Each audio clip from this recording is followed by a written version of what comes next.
Déjame ver si puedo hacerlo de otra forma, porque así se ve como raro en mi computadora. Entonces hoy día, ¿ya? Vamos a partir con la de laboratorio vascular. Ya. ¿Todos ven, no es cierto? Sí, doctora. Sí, se ve. Ya, perfecto.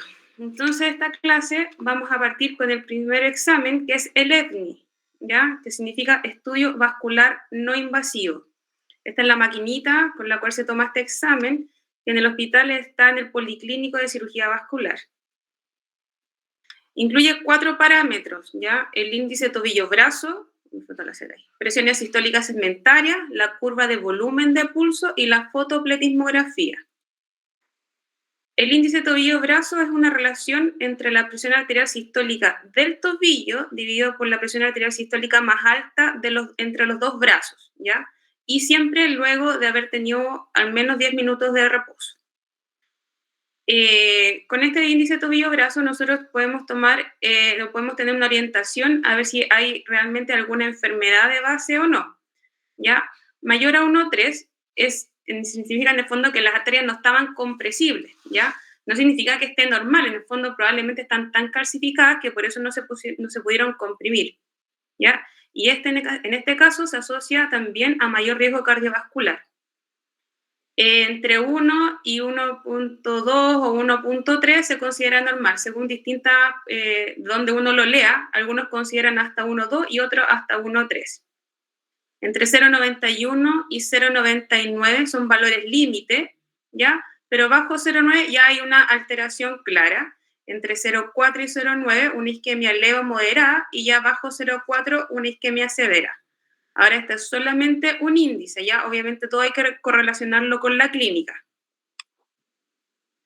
Segundo parámetro son las presiones sistólicas segmentarias, ¿ya? Hay 5 segmentos de las extremidades en donde se toma este valor. Hay algunos equipos antiguos que solamente eran 4 parámetros, ¿ya? Se toma en el muslo superior, en el muslo inferior, justo bajo rodilla, en el tobillo y en el metatarso, ¿ya?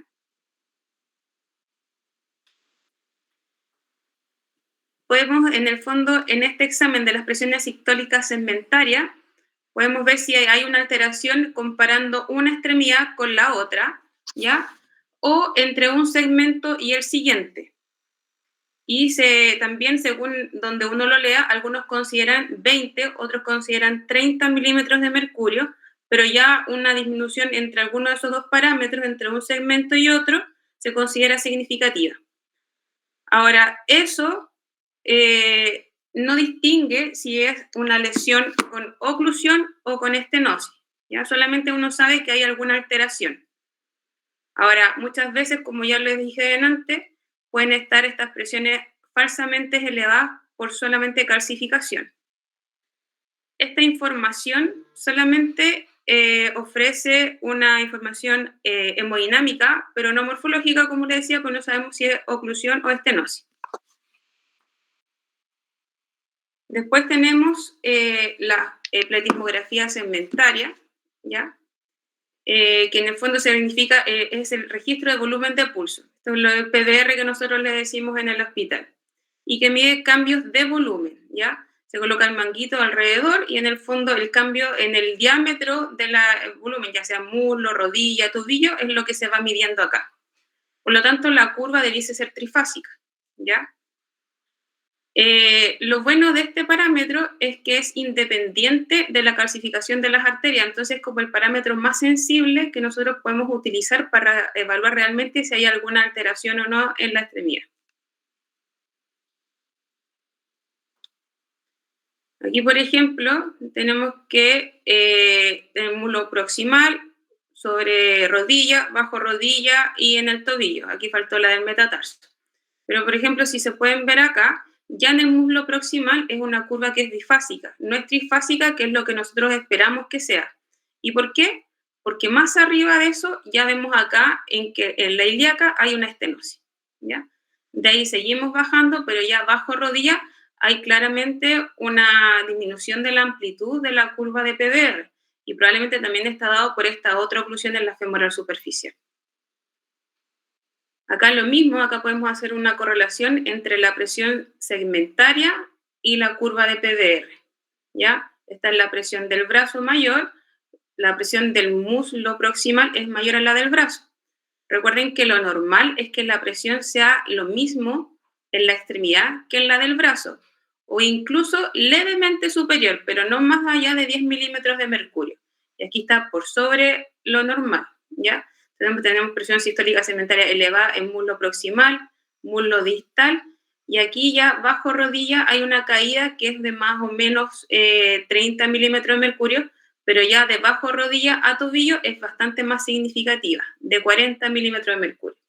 Entonces, si pueden ver acá, aquí la amplitud entre bajo rodilla, sobre rodilla y bajo rodilla disminuye levemente, que es este cambio de presión que vemos acá a nivel de la rodilla, pero ya de rodilla a tobillo es mucho más significativa, y de tobillo a metatarso mayor aún.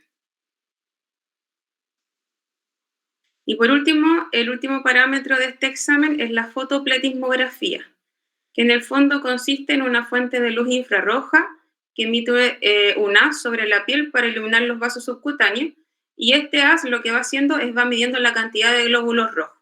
En el fondo es como una saturometría, y esto se mide en cada ortejo, ¿ya? Porque la idea es que muchas veces uno puede ver que tiene una lesión distal en un ortejo, una necrosis distal, y tenemos un PDR en el metatarso que está normal. Entonces, ¿cómo? Tenemos un PDR en el metatarso normal, pero tenemos una herida distal. En el fondo esto nos habla más de la enfermedad intrapié, más distal. Acá, por ejemplo, aquí pueden ver, aquí tenemos primero, segundo, tercero y cuarto. El quinto no está medido probablemente porque está amputado del quinto dedito, ¿ya? Y aquí en el otro lado. Estas curvas también debiesen ser trifásicas, y como pueden ver acá, son bifásicas y con una amplitud disminuida. Estos son como unos ejemplos que quería que viéramos, ya para que vayan entendiendo, porque de repente como que cuesta un poco entender lo que es el PDR. Acá tenemos la presión sistólica de ambos brazos, entonces tomamos la mayor, que es 152 en el brazo izquierdo. Las presiones segmentarias en cada segmento de la extremidad, y este valor que está acá al lado es el índice tobillo, o sea, aquí en el fondo sería índice muslo-brazo, ¿ya? Como que le saca el índice a cada segmento. El que a nosotros nos importa es el índice tobillo-brazo, ¿ya? Pero lo da por defecto la máquina. Entonces, por ejemplo, en el lado derecho vemos que en relación a la presión del brazo está levemente disminuida, no es algo tan significativo, pero ya del muslo proximal al muslo distal hay una caída de por lo menos 40 milímetros de mercurio, ¿ya? Pueden ver acá que hay una leve caída, no es tan significativa. Pero si lo vemos al otro lado, podemos notar que acá en el muslo proximal la presión del muslo es mucho más baja que la del brazo, ¿ya? Está en 64. Aquí es claramente significativo, y podemos también correlacionarlo con la curva de PDR, que ya esta es una curva que claramente no es ni trifásica, con suerte bifásica y bastante alterada, y con una amplitud bastante disminuida además, ¿ya? Y así para abajo, ¿ya? Y la correlación con el PPG o la fotopletismografía también. Aquí claramente curvas completamente aplanadas, y acá levemente regulares, uno diría. No son normales, pero hay algo de curva. Acá hay otro ejemplo, lo mismo, ¿ya? Acá tenemos la presión arterial sistólica del brazo, 134 sería la mayor. Al lado derecho son bastante adecuadas en toda la extremidad, pero en el lado izquierdo está disminuido desde proximal, ¿ya? Y hay una caída significativa en el eje femoropopliteo, ¿ya? Y uno aquí puede ir también viendo la amplitud comparándola entre uno y el otro, ¿ya? Aquí la amplitud, por ejemplo, en el muslo es de 1,5, 1,5, están bastante adecuadas en el muslo proximal bilateral, ¿ya? Pero ya sobre rodilla hay un cambio significativo entre el lado derecho y el izquierdo. Acá tenemos una amplitud de 1,3, pero acá ya baja prácticamente a la mitad, a 0,78, que se correlaciona aquí con las presiones, ¿ya? Aquí teníamos 132, pero acá ya tenemos 94, bastante más disminuida. Lo mismo bajo rodilla, ¿ya? Una amplitud de 2,2, acá al lado izquierdo de 0,45, y lo mismo, presiones segmentarias completamente alteradas al lado izquierdo, 88, comparado con el derecho, 138. ¿Ya? Y su PPG correspondiente, no siempre porque tenga una alteración proximal va a salir plano, puede que llegue a algo de curva, pero esto claramente no son curvas normales. El segundo examen del estudio vascular es la ecografía Doppler, ¿ya? Aquí lo que hace es medir la velocidad de flujo y las áreas, ¿ya? Para poder determinar un porcentaje de estenosis que están dadas por fórmulas predefinidas de la mismo ecógrafo. El problema de este examen es que es operador dependiente, ¿ya? Tiene una sensibilidad y especificidad para estenosis mayor a un 50%, ¿ya? Evidentemente, mientras más proximal, un poco más difícil igual por el asunto del abdomen, ¿ya? Pero no es un examen que nosotros en general solicitemos para el estudio de una enfermedad arterial oclusiva. El angiotac sí. Ahora, el angiotac, la gracia es que uno lo puede reconstruir, ¿ya? Evalúa el lumen, evalúa las paredes arteriales, uno puede ver también qué tanta calcificación hay, si hay sitios de estenosis y relación con las estructuras vecinas, ¿ya? Ahora, igual tiene desventaja, evidentemente, ¿ya? La primera, la que todos sabemos, es que tiene uso de medio contraste, que expone a radiación al paciente, pero lo otro importante para nosotros es que en el fondo el angiotac puede ser muy bueno para ver el eje aortoiliaco, femoral, incluso hasta femoral superficial o poplitea, ¿ya? Pero bajo rodilla, ya lo que son los vasos tibio-peroneos, y la verdad que la definición es muy mala, entonces no nos va a ayudar mucho. Y por último, la resonancia, la angioresonancia, en el fondo lo bueno es que no utiliza radiación, no es invasivo y ambulatorio, pero igual tiene uso de gadolinio, que en el fondo no es un contraste, es otro elemento, pero también puede producir una fibrosis nefrogénica sistémica. La disponibilidad es mucho más limitada que una angiotac y tiene alto costo. Y no es un examen que para nosotros nos sirva mucho para tomar mayores medidas o hacer mayores análisis con este. Antes de eso les quería mostrar un escáner.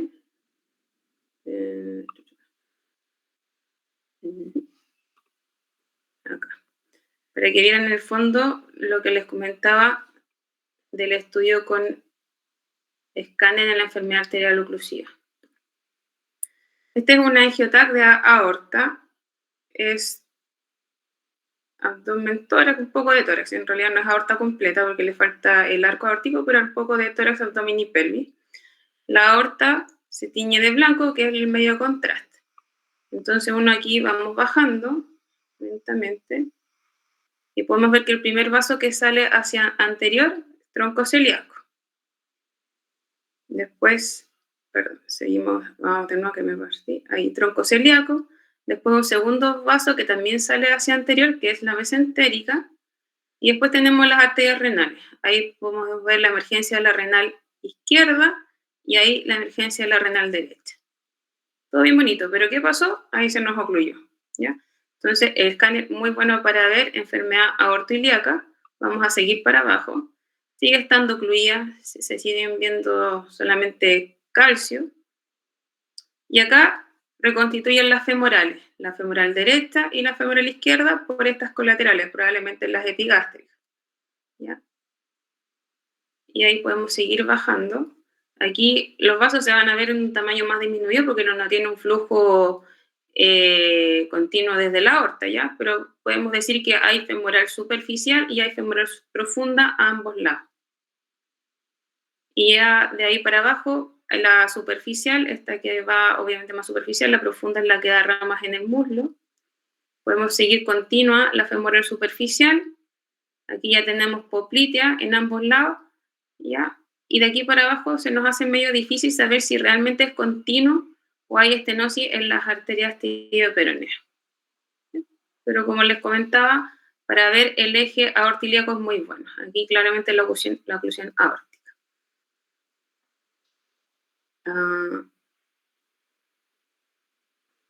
Se me perdió. Déjenme volver al otro. Acá está. Ya. Y la angiografía, que era nuestro último examen. Este es el gold estándar para el estudio de la enfermedad arterial oclusiva. ¿ya? Evalúa localización, podemos ver extensión también de la lesión.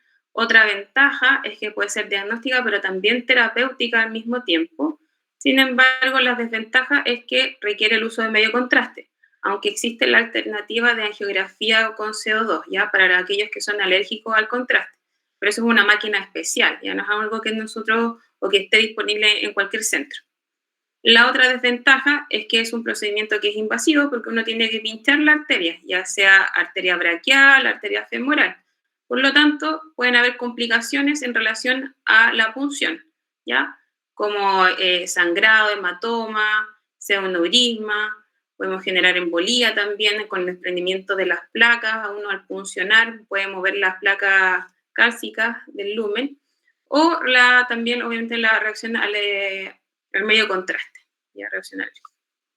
Y les voy a mostrar una geografía.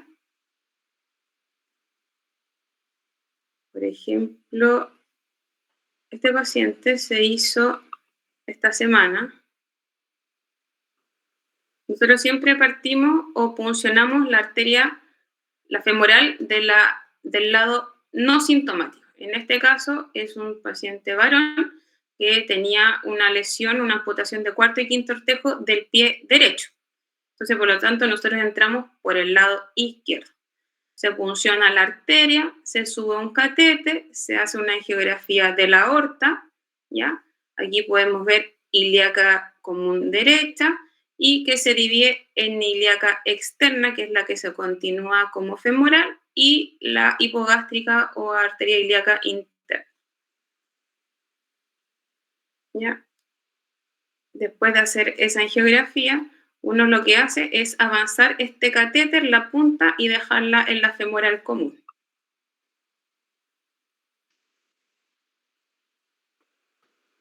Entonces, por ejemplo, acá tenemos femoral común, que se divide en la femoral superficial, que como pueden ver aquí tiene pequeñas lesiones, no son significativas, pero sí son lesiones, y la femoral profunda, que es el vaso que en el fondo irriga el muslo, por lo tanto es el vaso que va a tener ramas en el muslo y que muere en el muslo.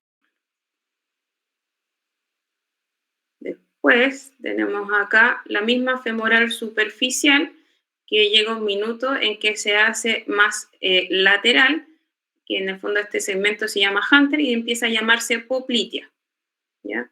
Y aquí ya tenemos poplitea, primera porción, segunda y tercera porción, ¿ya? Que eso uno lo va viendo en relación a los parámetros óseos. No sé si logran ver acá tenemos fémur que termina hasta acá abajo. En la siguiente foto, aquí podemos ver, aquí está fémur, acá está tibia y acá está peroné. Entonces tenemos la arteria poplitea que se hace continua y acá tenemos la tibial anterior, que es el primer vaso o la primera rama que da la poplitea, ya que habitualmente es como en ángulo recto. Después tenemos el tronco tibio peroneo, que se divide en peronea, que habitualmente es la que es como un eje continuo, ya la que es como recta prácticamente en el eje desde la femoral superficial poplitea, y la tibial posterior. Entonces, en este caso podemos decir que la tibial anterior está bastante enferma, tiene varias lesiones en esta zona, el tronco tibio peroneo está bastante adecuado, al igual que la peronea, pero la tibial posterior aquí la verdad es que se pierde, porque estas son solamente colaterales, muere aquí. Entonces no hay tibial posterior. Después seguimos.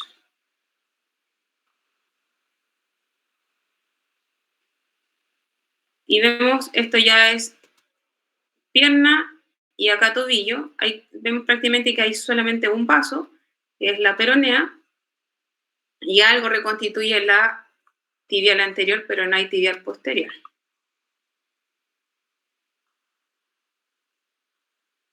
Y aquí tenemos la misma geografía del pie.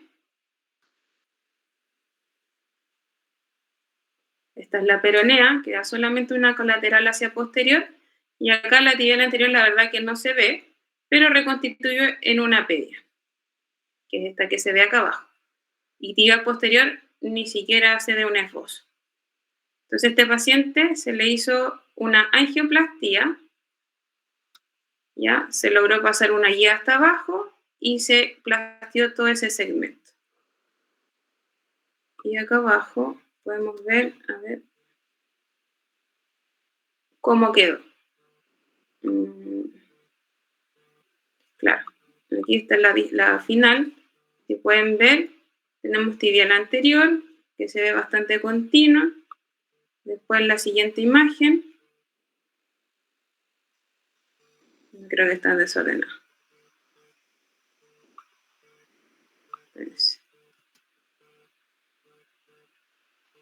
No, bueno, no importa, lo tengo acá en la presentación. Ah, está así. Ya, así es como quedó. Tibial anterior continua, su tronco tibio-peroneo y la peronea. Tibia posterior, como les decía, no había. Acá tenemos dos vasos, la tibial anterior y la peronea. Tibial posterior no hay. Y la última, que es la de pie, que es la que nos interesa para saber cómo quedó. Si se fijan, ahora tenemos una tibial anterior que se continúa con la pedia y su peronea.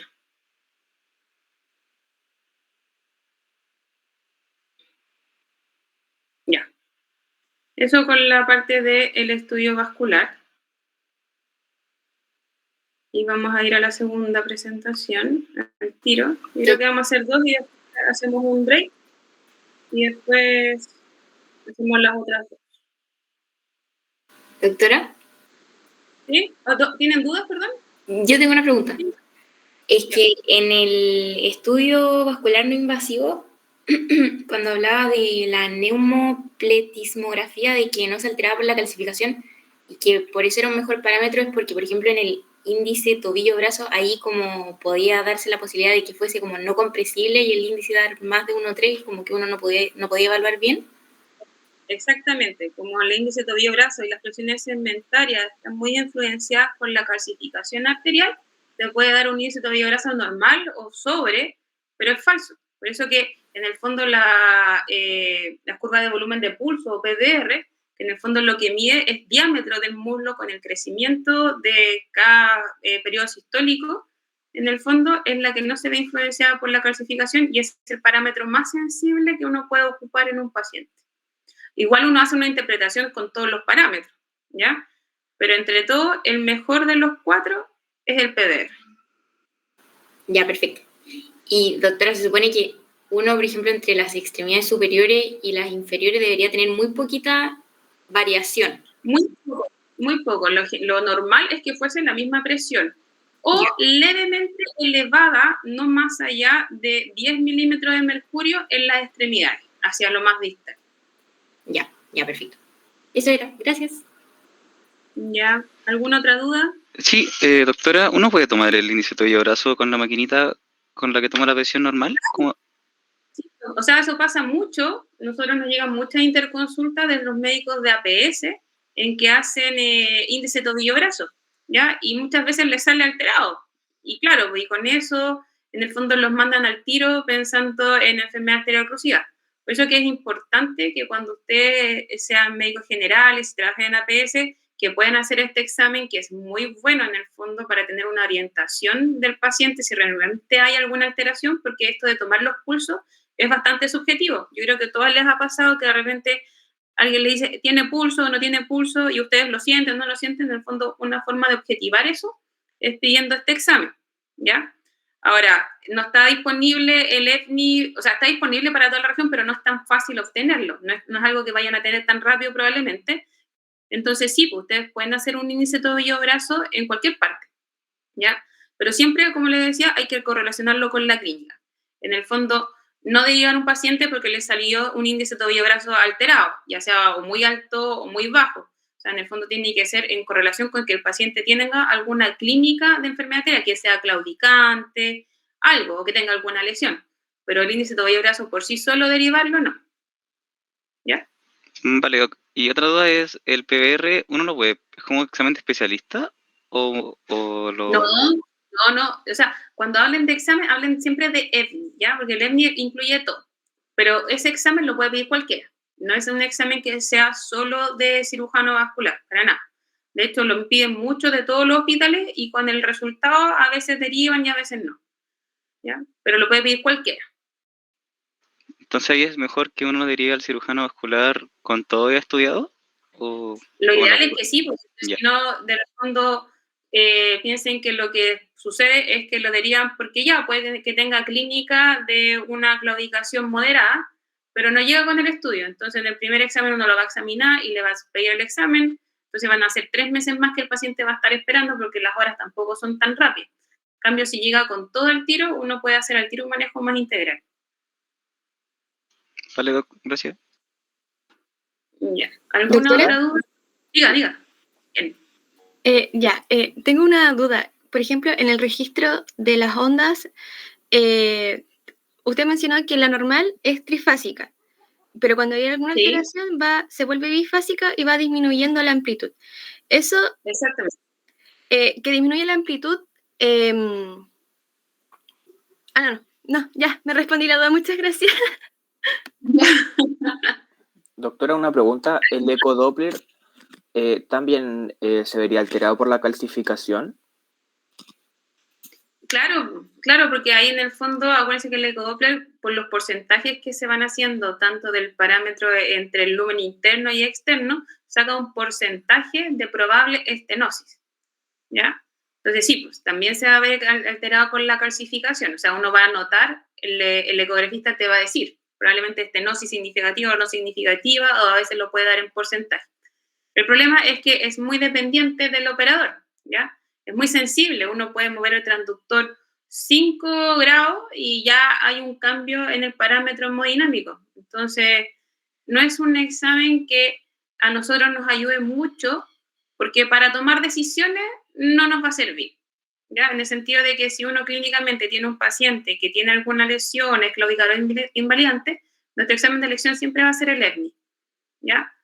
O, si no, la geografía, porque es un examen que uno puede interpretar. O sea, puede que lo haga solamente un operador, pero después el examen va a estar disponible como un escáner y cualquiera lo puede interpretar. En cambio, el ecodoppler, el que lo hizo fue el único que lo vio, y el resto tendrá que creer lo que sale en el informe nomás. Por eso que no es un examen que nosotros ocupemos como para diagnóstico, solamente lo ocupamos en algunas ocasiones para hacer seguimiento de pacientes revascularizados, ¿ya? Porque nos gusta ver o queremos ver si el bypass realmente está permeable a distal, porque puede que tenga un buen pulso arriba, pero abajo no tan bueno. En ese sentido lo ocupamos, pero en general no lo ocupamos mucho. Ok, y lo otro, el angiotac, ¿en qué caso, por ejemplo, se pediría? Como, no sé, en urgencia, algo por el estilo. Cuando usted sospeche que la enfermedad es más proximal. Por ejemplo, que usted no le sienta pulsos femorales, totalmente de acuerdo que le diga un angiotac. Pero si usted le siente pulsos femorales, pulsos popliteos y no le siente solamente los distales, no tiene ningún sentido. Gracias. ¿Alguna otra duda? Si no, para seguir. Ya, vamos a seguir entonces con enfermedad arterial oclusiva.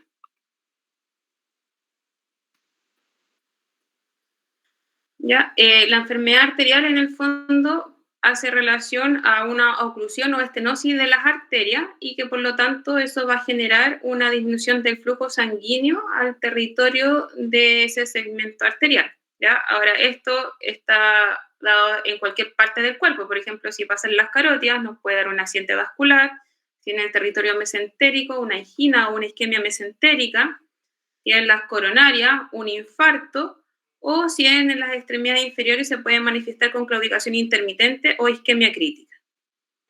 La prevalencia de la enfermedad arterial oclusiva va de un 3 a 10% de la población general y aumentando al 20% en aquellos mayores de 70 años.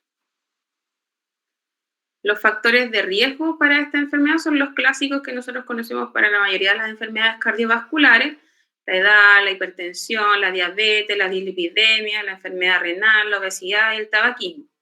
Ahora, de estos parámetros, los más importantes son el tabaquismo, ¿ya? Que en el fondo es el que aporta mayor riesgo o mayor enfermedad, y la edad, ¿ya? Se ha visto que es muy raro que esta enfermedad esté presente en los menores de 40 años, aunque con el paso de los años se ha visto cada vez que se presenta en personas más jóvenes. Y es muy frecuente, 1 de cada 4 adultos mayores sobre 80 años va a tener esta enfermedad. La principal causa es la aterosclerosis, pero existen otras causas ya más raras, ¿ya? Que son la tromboangiitis obliterante, el tratamiento popliteo, la enfermedad quística adventicial, aneurismas popliteos, displasia ciática persistente y otras, ¿ya? Ahí al final le voy a hablar de las 3 más frecuentes, de las raras.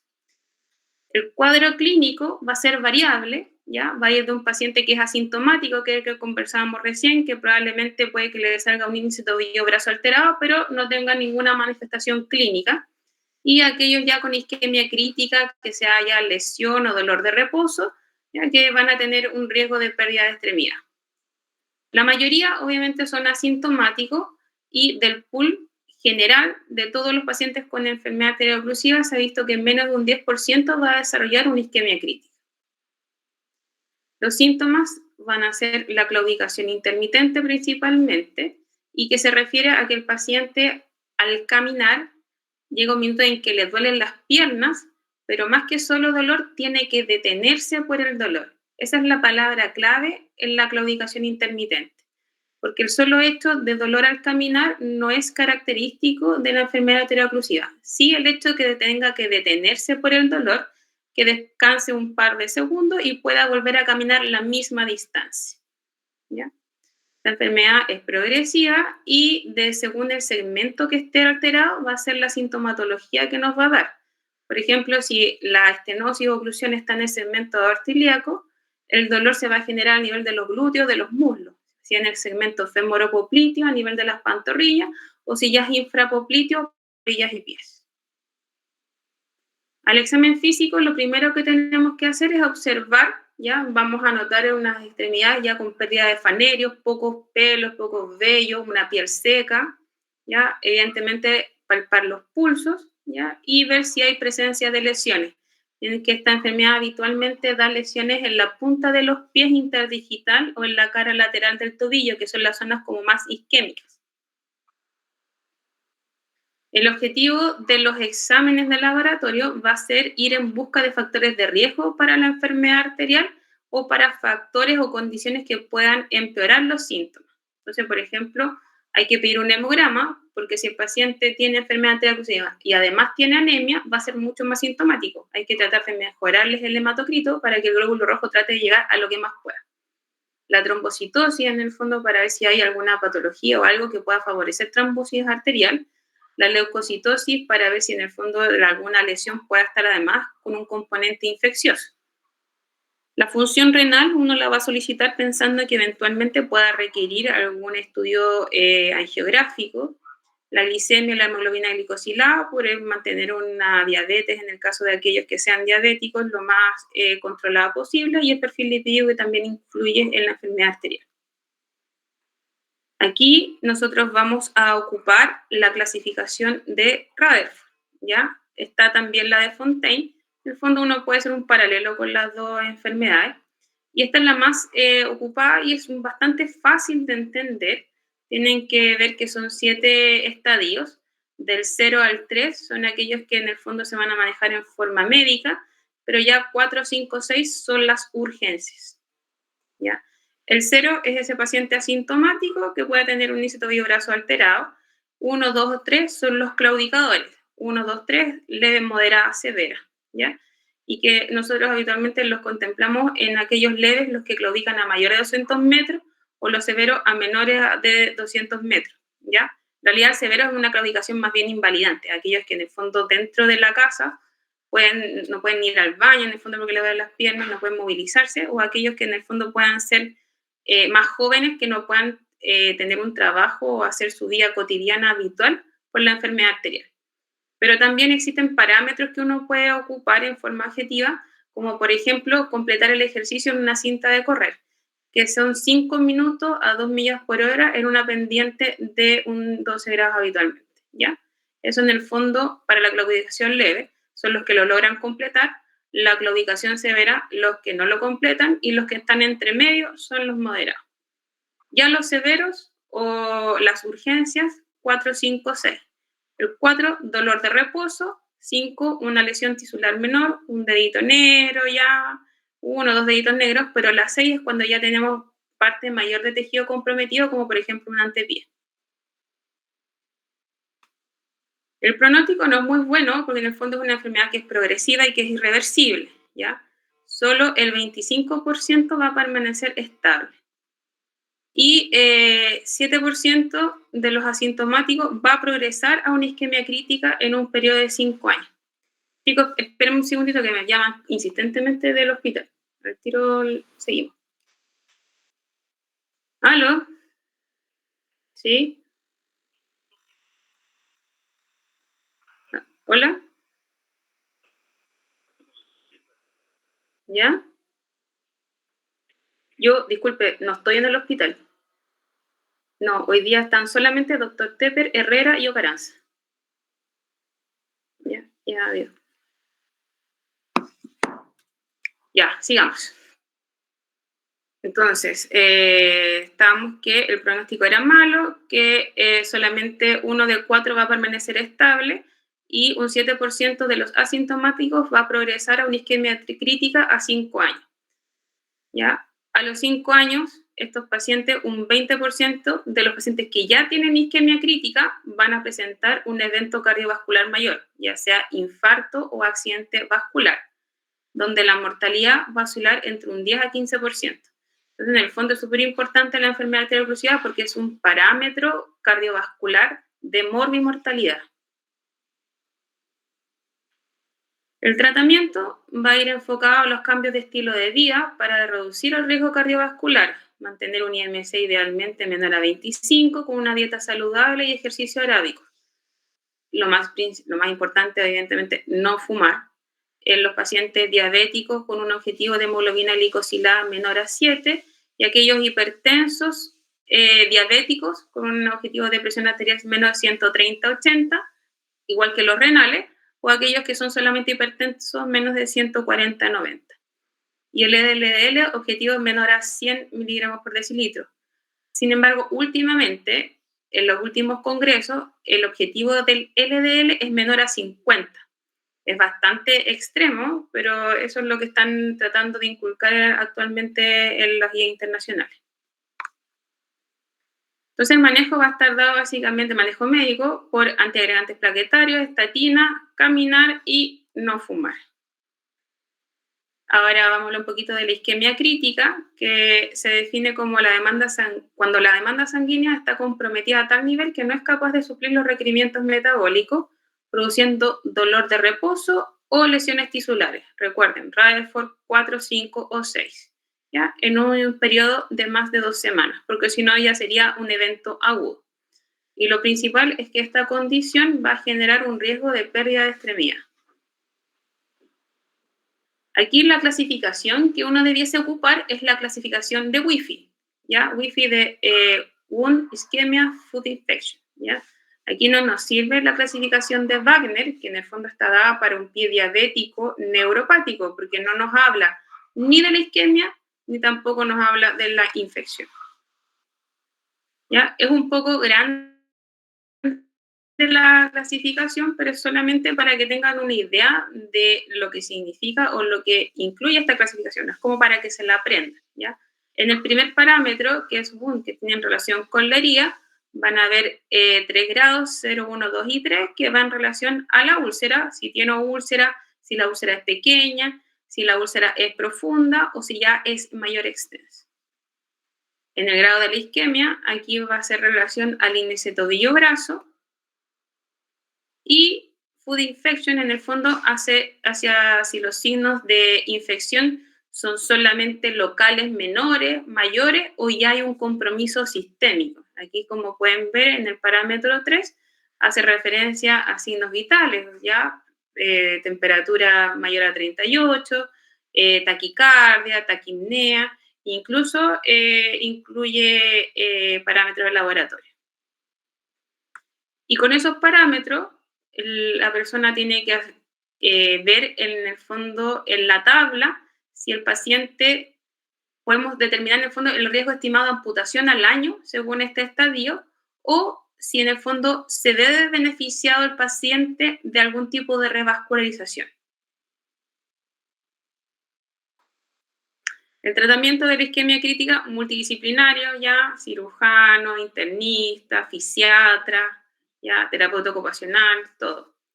Y los objetivos van a ir, como ya les había dicho, reducción del riesgo cardiovascular, el control de los síntomas, el manejo de las complicaciones y aumentar el flujo sanguíneo a la extremidad. En cuanto a la reducción del riesgo cardiovascular, ya controlar todos estos factores que están asociados a enfermedad ateromatosa, ya el manejo de la dislipidemia, hipertensión, diabetes y enfermedad renal. No fumar, aquí no sirve que el paciente diga así como, ya antes fumaba 20 y ahora me fumo 1. No, el objetivo es 0, ¿ya? Y si no, claro, va a disminuir la cantidad, pero el factor va a seguir latente y va a seguir progresando la enfermedad. Y en cuanto a fármacos, siempre nosotros ocupamos, como ustedes habrán visto en el hospital, la aspirina y la atorvastatina. Hay algunos trabajos que hablan, en vez de la aspirina, iniciar con clopidogrel, pero la verdad es que no están todavía muy validados. En cuanto al ejercicio, uno tiene que hacerle hincapié al paciente de que tiene que caminar, eso en el fondo hace referencia al ejercicio, ¿ya? Porque va a favorecer la angiogénesis.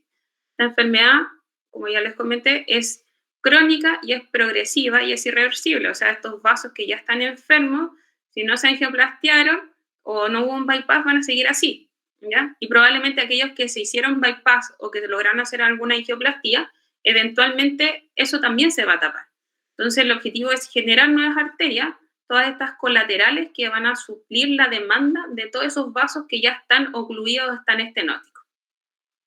Ahora, idealmente, este ejercicio debe ser un ejercicio supervisado, ¿ya? Uno lo debiese hacer con programas de la sala con kinesiólogo en APS, que idealmente debiesen ser 3 a 4 sesiones semanales de 30 a 45 minutos y por lo menos unas 12 semanas. En relación a los fármacos, nuestro fármaco que ocupamos habitualmente es el cilostazol. Este medicamento es un inhibidor de la fosfodiesterasa 3 y lo que hace es aumentar el AMP cíclico. El objetivo o lo que uno logra con el cilostazol es aumentar la distancia de caminata sin dolor, ojalá en hasta un 50%. No es un fármaco que le vaya a quitar la sintomatología 100%, pero el paciente va a notar que va a lograr caminar más distancia sin dolor. Ahora, no solamente tiene ese efecto, tiene otros más, ¿ya? Como por ejemplo, que inhibe la contracción de las células musculares lisas, por lo tanto favorece o disminuye el riesgo de vasoconstricción y favorece la vasodilatación, ¿ya? Disminuye la agregación plaquetaria, disminuye los triglicéridos y aumenta el HDL, ¿ya? Ahora, en un porcentaje que va más o menos en hasta un 10%, pueden presentar efectos adversos en los pacientes, que los más frecuentes son cefalea, diarrea y cólica abdominal, que son tan intensos que no toleran el uso del cilostazol. Y en esos casos uno puede tener alguna otra alternativa. Siempre es importante recordar que el cilostazol está contraindicado en los pacientes con insuficiencia cardíaca congestiva, ¿ya? Así que en aquellos pacientes no se puede utilizar. La pentoxifilina sería una alternativa a aquellos que tengan contraindicado el cilostazol. Este es un derivado de la metilxantina. Aumenta la elasticidad del glóbulo rojo. En el fondo es como que hace que este glóbulo rojo se pueda deformar y pueda llegar más distal, a zonas con vasos más pequeños. Por lo tanto, mejora de esa forma la perfusión. Y según algunos estudios se ha visto que puede mejorar la distancia de caminata en hasta un 30%. Punto 4, tenemos la revascularización. Pero ¿cuándo vamos a hacer una revascularización? ¿Ya? Cuando tenemos un fracaso de tratamiento médico en aquellos que son claudicadores invalidantes o sí en aquellos que tienen una isquemia crítica. Ahora vamos a hacer un manejo endovascular o bypass y eso lo vamos a definir según el estudio vascular que tenga el paciente y con otros parámetros como edad, la lesión que tenga en el pie, varias otras cosas. Entonces, ¿a qué se refiere lo endovascular? Por ejemplo, aquí hay una estenosis de una arteria, uno pasa una guía. Habitualmente nosotros solamente hacemos angioplastía con balón, que es el globito que va por dentro, ¿ya? Pero cuando la arteria queda disecada, uno puede además colocar un stent, ¿ya? Que esos son en vasos que son más grandes, como las popliteas, femorales superficiales o ilíacas. Pero en vasos tibiales o más pequeños es raro, o en el fondo tampoco tenemos esa disponibilidad. Y en relación a cirugía abierta, los bypasses. Por ejemplo, acá tenemos ahí, podemos ver que la femoral superficial está ocluida, y aquí hay un bypass que va de la femoral común a la poplitea, ¿ya? Con un puente protésico, que habitualmente es un material de PTFE, politetrafluoretileno, ¿ya? Y en este otro caso, este paciente tenía una enfermedad más avanzada. Tenemos aquí que podemos ver una oclusión de la femoral superficial, de la poplitea, de la tibial anterior, de la tibial posterior en su porción próxima, pero la tibial posterior distal estaba permeable. Entonces en este se le hizo un puente fémoro tibial posterior distal con vena. Este es un caso que hicimos esta semana, ¿ya? Este es un paciente que... se lo mostré recién, parece. ¿Sí? Bueno, entonces se hizo una angioplastía. Aquí tenemos la poplitea, la tibial anterior, tronco tibial peronea y no hay tibial posterior. Se lo mostré recién. En el fondo se le hizo la angioplastia y quedó con su tibial anterior también permeable. Recuerden que la peronea es un vaso que llega solamente hasta el tobillo y que en el tobillo habitualmente da una colateral posterior, que aquí la podemos ver, y una colateral anterior, que en este paciente no la tiene. Entonces no es un buen vaso para nosotros mejorar la perfusión del pie. Nosotros siempre nuestro objetivo va a ser o una tibial anterior, en el fondo un eje continuo que entra a pie, o una tibial posterior, que en este caso no tenemos. El pronóstico va a ser que un 25% de los pacientes con claudicación va a progresar a una amputación mayor a 1 año, y 25% podría incluso morir por alguna complicación cardiovascular dentro de 1 año. Y finalmente, lo que les había conversado, vamos a hablar de 3 patologías un poco cortito para que tengan una idea de qué se consiste, de EAO no ateromatosa, que son la enfermedad de Berger, la enfermedad quística adventicial y el síndrome de atrapamiento popliteo. La enfermedad de Berger o tromboangeitis obliterante es una enfermedad inflamatoria, oclusiva y segmentaria que afecta arterias y venas también de pequeño y mediano calibre, y también puede afectar los nervios. El principal factor de riesgo para esta enfermedad es el tabaquismo. De hecho, se ha visto que hay mayor incidencia entre los hindúes porque ellos ocupan o utilizan un tabaco que es sin procesar y de baja calidad. Y clásicamente se ven aquellos pacientes jóvenes, hombre, fumador, menor de 40 años, fumador así, gran fumador, 2, 3 paquetes día. Ya. Lo clásico que vamos a ver es que en los hallazgos angiográficos vamos a ver una afectación de los vasos de pequeño y mediano calibre, ya van a haber lesiones oclusivas segmentarias y también algunas más distales graves, y lo habitual son unas lesiones en sacacorchos, ya que por ejemplo son estas que podemos ver acá. Estas son las lesiones en sacacorchos, que si se fijan son como un sacacorcho, que se puede ver esto en una extremidad, o incluso se puede ver en extremidades superiores, acá es en una mano. La segunda enfermedad es la enfermedad quística adventicial. Esta es causa del 0,1% de los claudicadores de extremidades inferiores. Afecta principalmente la arteria poplitea, ¿ya? Y después le siguen la ilíaca externa y la femoral. Se da habitualmente en aquellas arterias que son adyacentes a espacios articulares, afectando principalmente a hombres, ¿ya? También pacientes jóvenes, más o menos 40 años. Ahora, la duración de los síntomas habitualmente cuando se presentan son cortas. Un paciente que hace semanas o pocos meses empezó con sintomatología y habitualmente es unilateral. Ahora, en cuanto a la claudicación, lo característico de esta es que si bien el paciente claudica, necesita un periodo mucho más prolongado que los que son AT para poder recuperarse, llegando incluso hasta 20 minutos, ¿ya? Los que son ateromatosos habitualmente paran, descansan 1 o 2 minutos y siguen al tiro. Estos habitualmente tienen que esperar mucho más tiempo para recuperarse. Y se debe básicamente a la compresión progresiva de la luz arterial y que puede llegar también a la oclusión. Entonces, aquí no se nota muy bien, pero en el fondo, créanme, esto es la arteria poplitea, y si pueden ver acá, está como ensanchada. Y uno, al abrir la adventicia, saca este quiste. Y que ese quiste en el fondo es lo que va generando que el lumen interno de la arteria se vaya ocluyendo. Y aquí ya lo sacaron. Una angiografía de este tipo de patología se vería más o menos así. Ese quiste va ocluyendo el lumen interno y va disminuyendo el flujo hacia distal. Y la última enfermedad es el síndrome de atrapamiento popliteo. Esto se debe a una relación anómala entre la arteria y las estructuras músculos-tendinosas circundantes. ¿Ya? De aquellos que tienen síndrome de atrapamiento popliteo, en casi un 70% se van a presentar como una claudicación intermitente, pero en 1 de cada 4 casi se va a presentar como una isquemia aguda. ¿Ya? Y habitualmente lo refieren como un dolor inducido por el ejercicio. Y el tratamiento en este caso sí es un bypass. Entonces es una, acuérdense, relación anómala entre las arterias y la estructura musculotendinosa. Por ejemplo, hay una clasificación que tampoco es necesario que se la sepan, es solamente para que tengan una idea de qué se trata.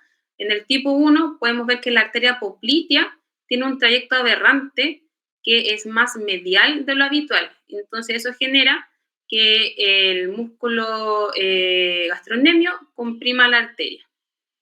En el tipo 2 es al revés, no es la arteria la que tiene una inserción anómala, sino que es el músculo el que le tiene la inserción anómala, entonces producto de eso es que genera la compresión. En el tipo 4 en el tipo 3 hay una banda accesoria que es la que comprime la arteria poplitea, ¿ya? En el tipo 4 la arteria poplitea es mucho más profunda, entonces está comprimida por esta estructura o banda fibrosa. En el tipo 5 incluye cualquiera de las anteriores, pero que además también haya compromiso de la vena. Y en el tipo 6 está todo donde corresponde anatómicamente, pero los músculos están como hipertróficos. Entonces, al estar hipertróficos, comprimen también la arteria. Y ahí la sintomatología. A ver, chicos, ¿dudas con esto? Doctora, Diga. nosotros, ¿qué de esto podemos o cuándo en verdad tenemos que derivar? ¿Cuándo es necesario derivar y no seguir tratándolo nosotros? Ya.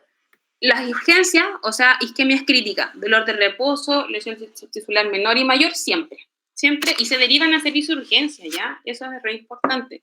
Ya. Esos pacientes ustedes tienen que tener que tienen alto riesgo de pérdida de extremidad, entonces eso no pueden pasar, o sea, no es necesario que pasen por el policlínico a la urgencia, y nosotros ahí lo rescatamos. Del resto, de los que son sintomáticos de los claudicadores, lo ideal es que al menos inicialmente los vean ustedes, y pueden seguir en control con ustedes los claudicadores leves. Ya los moderados o severos ya debiesen ser derivados a cirugía vascular para un control ambulatorio con nosotros. O sea, si me llega uno moderado, yo le daría como algunas indicaciones y lo derivo. Exacto, pero en el fondo esas algunas indicaciones incluyen que tú también puedes iniciar el silostazol en caso necesario. O sea, tú puedes evaluarlo, lo examinas, pides su EPNI, te sale compatible con tu sospecha diagnóstica, haces el manejo de las comorbilidades, puedes iniciar el silostazol y si aún así el paciente no mejora o progresa, lo derivas. Ya. Muchas gracias. Yo tengo una duda. Es por el tema de la aspirina, que cuando vimos cardiología se decía que como que la aspirina no ayuda a prevenir eventos primarios, se da como forma post el infarto. Acá se da la aspirina cuando sospechó que tiene la enfermedad arterial. Sí, es parte del manejo del arsenal preventivo para nosotros, ¿ya? La aspirina y la atorvastatina, los dos. Ya, y si solo tiene, por ejemplo, los pulsos disminuidos y el índice de tobillo brazo alterado, ¿también le inicio todas esas medidas? ¿Dejar de fumar y atorvastatina, aspirina? Es que acuérdense que es un complemento, o sea, puede que, tú me dices, tiene el pulso disminuido, ya, pero eso es algo subjetivo. Entonces después vas con tu examen, tu EPNI. El EPNI te sale compatible con una enfermedad arterial oclusiva, ¿ya? Y el paciente es sintomático, sí, aspirina y atorvastatina. ¿Y si fuera sintomático, no? Si fuese asintomático, Sí, esa amigo. si fuese asintomático, no, pero en el fondo seguirlo de cerca y hacer el manejo de sus comorbilidades, ya, la hipertensión, la diabetes, no fumar, etc. Vale, gracias. Ujú. Doctora, en el último síndrome que vimos, en el síndrome de atrapamiento popliteo, ¿esto es como congénito o tiene como algún gatillante? No, es congénito. Es congénito, pero se ha visto también que en jóvenes deportistas, en el fondo por la hipertrofia muscular también se puede generar. Pero las inserciones anómalas son congénitas. Ah, ya, perfecto. Y, doctora, tenía una pregunta. Es que, por ejemplo, en el caso del paciente que vimos esta semana, el que mostró ahora, que tenía la tibial posterior ocluida, que al final como que no la tenía.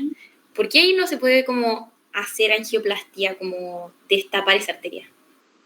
Porque para hacer una angioplastía uno tiene que tener un vaso de entrada, pero también un vaso de llegada abierto. Igual que el paciente, igual que un bypass, porque en el fondo uno puede pasar la guía, pero la guía en algún minuto yo tengo que, puede que yo cuando pase la guía la pase disecando entre la íntima y la media, pero en algún minuto tengo que llegar a un lumen permeable. Entonces, en este paciente tenía arriba la tibial anterior permeable, había zonas que estaban ocluidas, pero abajo tenía una pedia. Entonces, hay un vaso distal permeable en ese eje, y ese fue el objetivo. En cambio, no había plantar. Este paciente se ocluía la tibial posterior arriba y de abajo en ningún momento reperfundía la plantar. Entonces, uno puede pasar la guía, puede que no pase, pero si pasa, ¿y la va a pasar a dónde? La va a pasar a una arteria cerrada. Y si vamos a llegar a una arteria cerrada, no tiene sentido plastear esa arteria porque se va a tapar el tiro. Tiene que tener una salida. Acuérdense que el flujo, en el fondo, la arteria entra, pasa por los capilares y se vuelve por las venas. En cambio, si llega y se tapa y hay una pared en un minuto, no va a tener retorno y va a tender a taparse igual la arteria. Es por eso. Ya, perfecto. O sea, como que esa tibial posterior que está toda ocluida hacia abajo, no había razón como de pasar el stent porque la arteria como que ya estaba cerrada. Es que acuérdense que la tibial posterior abajo en el pie se continúa como plantar. El paciente no tenía una plantar abierta. Entonces, por eso. Gracias. Doctora, ¿el cilostazol se utiliza solo en la isquemia crítica o puedo utilizarla? En los claudicadores, las isquemias críticas, el manejo muchas veces va a ser quirúrgico, la mayoría, pero el cilostazol es para aquellos que son claudicadores.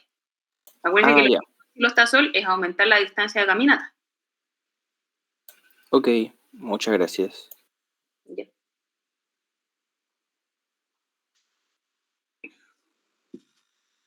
Ya, bueno, parece que no hay más duda. Nos quedan 2 clases, tampoco son largas, así que démonos 15 minutos. Un cuarto para las 10 volvemos, ¿ya? Ya, doctora.